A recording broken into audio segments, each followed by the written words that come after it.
Hello everyone, I'm RiverFox and welcome to the channel. Now, it has been a few days now since Epic Games hit us with a bombshell that Fortnite Save the World was coming out of early access and production or development of the game was slowing right down. Now, there were quite a lot of angry and heartbroken people in the community that day. So that is why I've left it a couple of days just to ensure that anything that I do talk about and discuss in this video will be aimed and based on the facts and the information that we have, and not any feelings that I may have inside.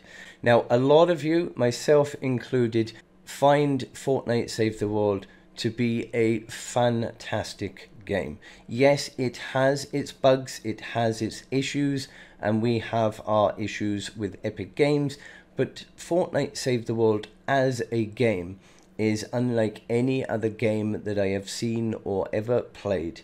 Now, before starting this channel, I never played games. I was never a gamer. I have never experienced creating or running a YouTube channel, and it has been a massive learning experience for me over the last sort of almost 2 years now since I started this channel. So it has been a massive learning experience, not only learning the game, playing the game, but running the YouTube channel as well. I know there are a lot of other YouTube creators out there for Save the World that have been doing this for 8-10 years long to perfect how they run their channels, and I understand and I agree completely that there are other creators out there that do have a lot more experience than me. But when it comes down to Fortnite Save the World, it is a game which I have been able to play and get into every single day. I don't think there's a handful of days that I haven't played Save the World. I am coming up to around about my 850 days logged in. And yes, there is still a lot in this game which I don't know and I don't understand fully yet. But I, as same as everybody, am on a constant learning journey throughout this game. And I do want to make perfectly sure from the start here that everyone is fully aware that I have not finished with this game yet. Even if Epic Games are slowing down and abandoning the game, I am not abandoning Fortnite Save the World just yet. I have far too much left that I want to do and cover on this channel, and there's far too much that I want to learn in this game. So all the while there is things for me to do, and you guys need help with any of the missions, then I will still be here. I may be changing over and adding additional games. I may be starting other games over on my second channel and spending a little more time on there, but I will always be on Fortnite Save the World until such times as I am not able to play it. Now, that's enough about me. I want to talk with you about some of the aspects and things mentioned in the development report. Now, one section that it does have, it says, today we're bringing Save the World out of early access and have decided that it will remain a premium experience rather than going free to play. Development of new content will slow down after this official release, but the adventure doesn't end here for Save the World. So what exactly does this mean, and why have Epic Games made this decision that after several years of promising that it would at some point go free to play, why have they now decided that it's going to stay a premium experience? And as a business owner myself, I don't understand the logic behind this decision. Yes, fetching out a $20 pack, or $15.99 as it is in the UK here, fetching out this pack will enable certain people to play the game, and it will enable them to still earn a certain amount of money from it. But surely, if they made it free to play, just like Battle Royale, then they would have so much more scope to be able to earn money from those players, because a lot more people will play a game that is free. I mean, take Battle Royale, for instance. Now, I know a lot of the Battle Royale community do hate on the Save the World side of it quite a bit. But then what you do have to remember is, without Fortnite Save the World, there would not have been a Battle Royale. The only reason the Battle Royale, I think, has gone to the higher stage that it has is because it is free to play. If Battle Royale was a chargeable game just like Save the World, then it would not have anywhere near the player base that it has. So for Epic Games to turn around and say that it's not going to be made free to play, it will remain a premium experience, I just physically do not understand their reasoning behind that. And this, I believe, is one of the biggest mistakes that they will make. Now, another piece that I do want to fetch up: all paid founders will have their founders packs upgraded to the next level and unlock all of the rewards included in the upgrade pack. Free, courtesy of Homebase. Ultimate Edition owners will be granted the Metal Team Leader pack and 8,000 V-Bucks. Now, this is another section that I don't quite fully understand. Yes, okay, I am extremely thankful to Fortnite for giving me the upgraded limited edition. But the Ultimate Edition owners, basically those people that spent the most amount of money on their version of Save the World, all that they were given was 8,000 V-Bucks and the new Metal Team Leader pack, which I don't feel warrants the time and money and effort that they have put into the game. Now, myself, I'm not included in that section, but for those players that have played it right from the start, spent so much money on the game, and what they were given in effect is basically a kick in the teeth. Here's 8,000 V-Bucks, which you're not going to spend them on Save the World because you've been playing it so long, you've got everything anyway, so you're bound to go over to Battle Royale and you'll spend it in there. They are basically turning around and saying, we want you to leave Save the World. In not so many words, they're trying to get you to go over to Battle Royale because that is where it makes the money, because it's a free-to-play game and you will spend your V-Bucks in there, which means you'll spend more time in there and more likely to buy more V-Bucks and so forth. So I really don't like that part of the decision to give these players the V-Bucks. They deserve more than that. Now, another section I do want to go over: the Legacy Early Access label will be removed from Battle Royale and Creative modes, a holdover from our initial Save the World launch. So not many people are talking about this. Now, basically, Battle Royale and Creative are now also no longer in early access. So for them, same as with Save the World, they are basically saying it is no longer a early access game, it is no longer a unfinished game, it is a complete game. Now, Battle Royale are constantly getting updates. They get updates weekly with new content, map changes, new skins pretty much every day. They get constant updates. But Fortnite Save the World then rarely get anything that is not a reskin of something else or a recycled event or something like that. So I don't know where this is going to leave it for even for Battle Royale, whether that in the future will then start to deteriorate and fall down as well.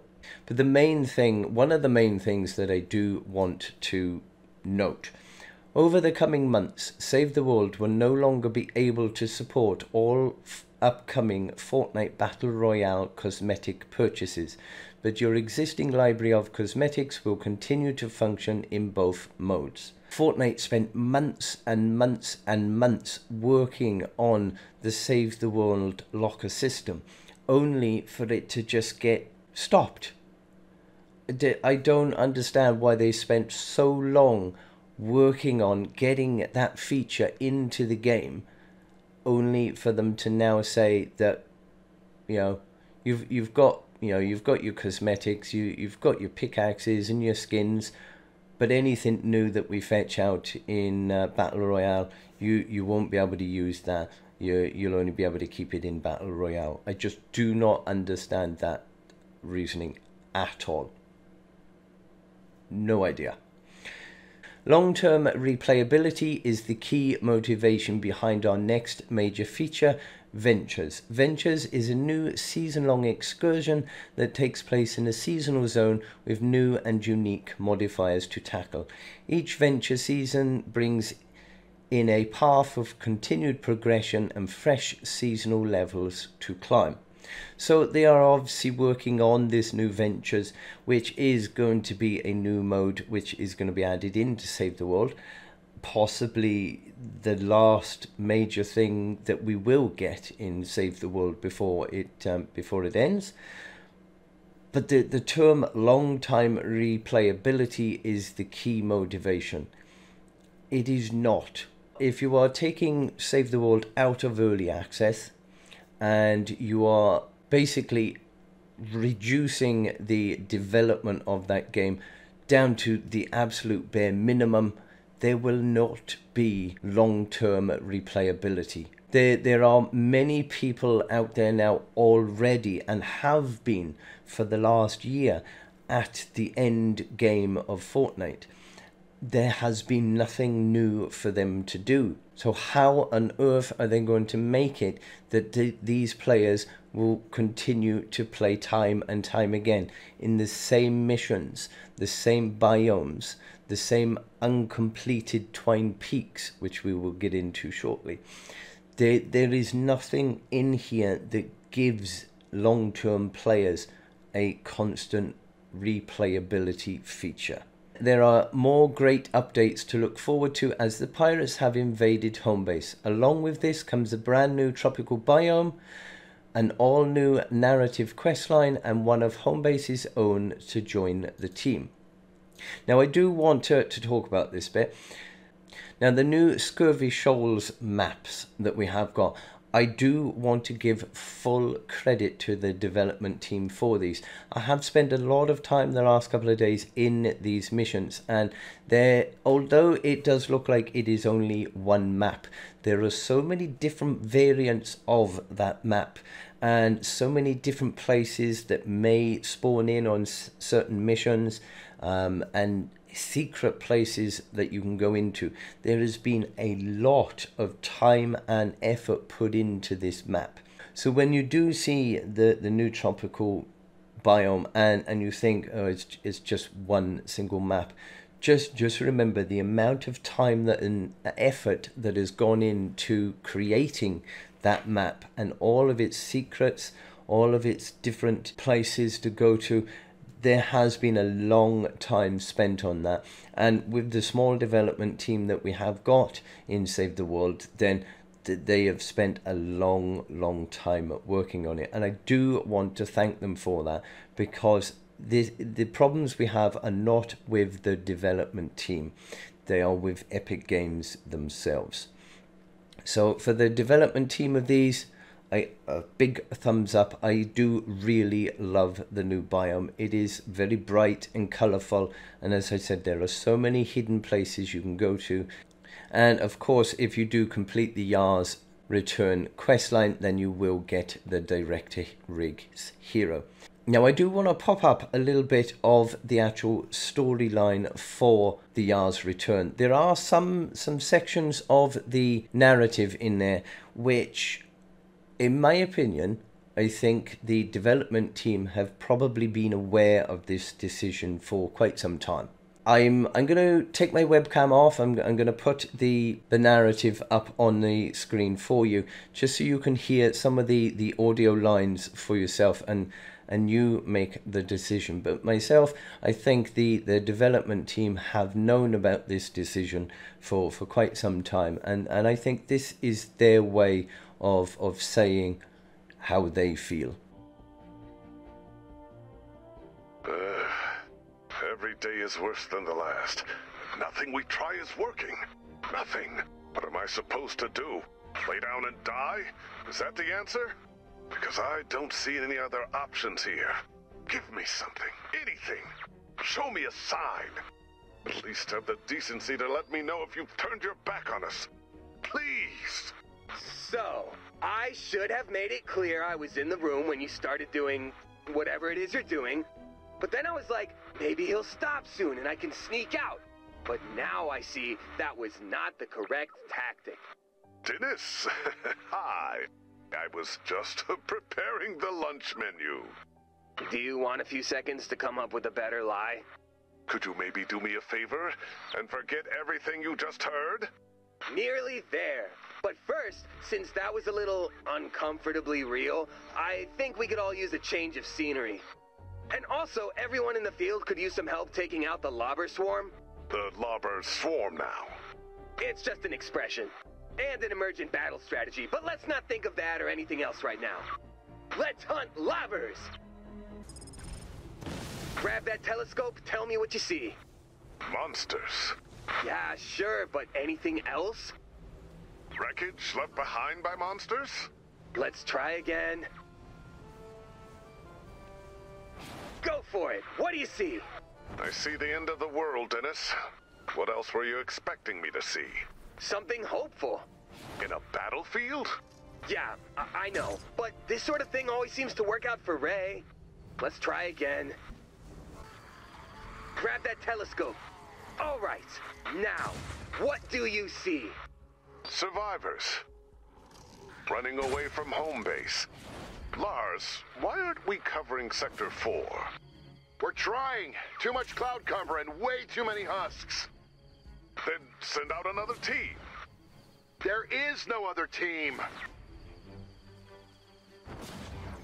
Give me that telescope. You know what? Maybe not. Maybe taking a long, hard look at reality isn't the best cheer-up rig strategy. Give it. Okay, but whatever you see, look for that silver lining. I see survivors with no one there to protect them from the storm. You can skip the silver lining. You know what? I'll give you your silver lining. No, thank you. You asked for it. I was missing crucial information at the time. Here's your silver lining for everyone who never makes it to home base. At least they'll never know that we stood idly by and did nothing. Lars, open the vault. I need to gear up for a rescue mission.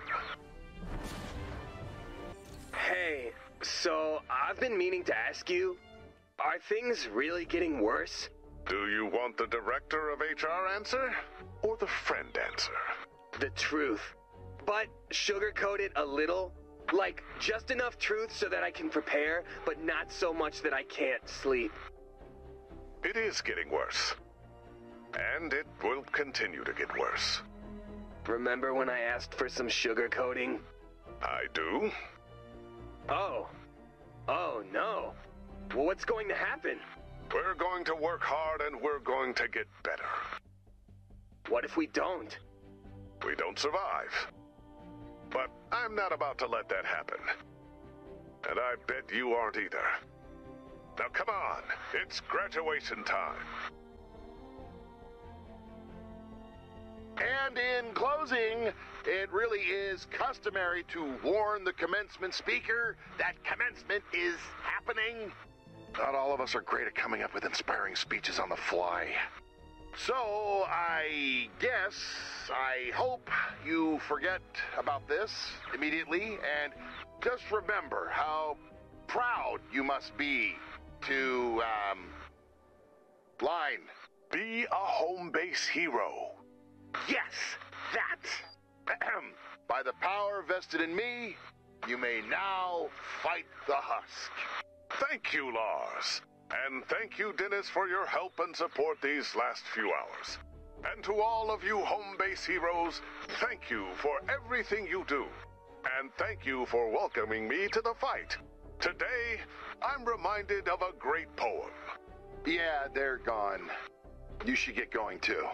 But we're going to get on now to the main thing that worries me and frustrates me regarding this game. While the main story of Save the World is complete, there are still adventures to be had. Continue battling the husks in Twine Peaks, take on each Save the World seasonal event, or evolve your collection by completing each venture's season. The choice is yours. Now, the first thing from this, the main story of Save the World is not complete. We do not have our Twine Peaks storyline. We have over 100 plus Twine Peaks missions of complete 3 Ride the Lightnings or complete 2 Evacuate the Shelters. We do not have a finished game. To say that it is coming out of early access, the game is complete, is a complete and utter lie. This game is by far complete. We have so many bugs in this game at the moment. I mean, just in the last 2 days since this update, Hit the Road is back, but you can barely play it. The amount of times I've tried to play a Hit the Road game over the last few days, and I cannot physically change from my pickaxe. I cannot even pickaxe with that pickaxe. I can't pick a weapon, or I am stuck on the spot and I am taking constant damage from the storm because I am unable to move. Husks that we have already killed and shot are still standing in front of me. Players that I am playing with are shooting husks in front of me, but then they are not even there. They are physically 2 meters away in front of me. There are so many bugs in this game at the moment that this game is not complete. And for Fortnite to say that it is a complete game is the biggest lie that I have ever heard in my entire life. And it annoys me. Absolutely annoys me. I would be completely different if we had our Twine Peaks storyline, if we had our Twine Peaks biome that actually matches our Twine Peaks Storm Shield, if we had all of the bugs fixed, which some have been in there for well over a year. If all of those things had been done, I would sit here and I would do a video and I would say, yes, the game is complete. But for them to turn around and say the game's complete when it is most physically not, just goes to show that all Epic Games are after is money. They are not interested in about finishing the game, which players have spent a lot of money on. All they want is their money. But that is my view on the state of development report. I am not happy with Epic Games. I congratulate the development team. I give them a 10 out of 10 for everything that they have done. They have worked extremely hard. They have made this game a fantastic game. But Epic Games are hell-bent on destroying it. And it is hurtful. It is extremely hurtful that all they are doing is trying to get their money. Now, I don't know, obviously, how much of a help it will make, but there is a link in the description for a petition which has been set up by another fan of Save the World, and they are trying to get as many signatures on that petition as possible so they can try and send this over to Fortnite and see if there is some way that we can at least get some of these things sorted out. Make it free to play so that everybody can play the game. It will most definitely earn them a lot more money in the long run than trying to squeeze that last $20 out of someone for purchasing the game. Finish our Twine Peaks storyline. finish our Twin Peaks biome, fix all of the countless bugs that we have got, and then you can say that Fortnite Save the World is complete.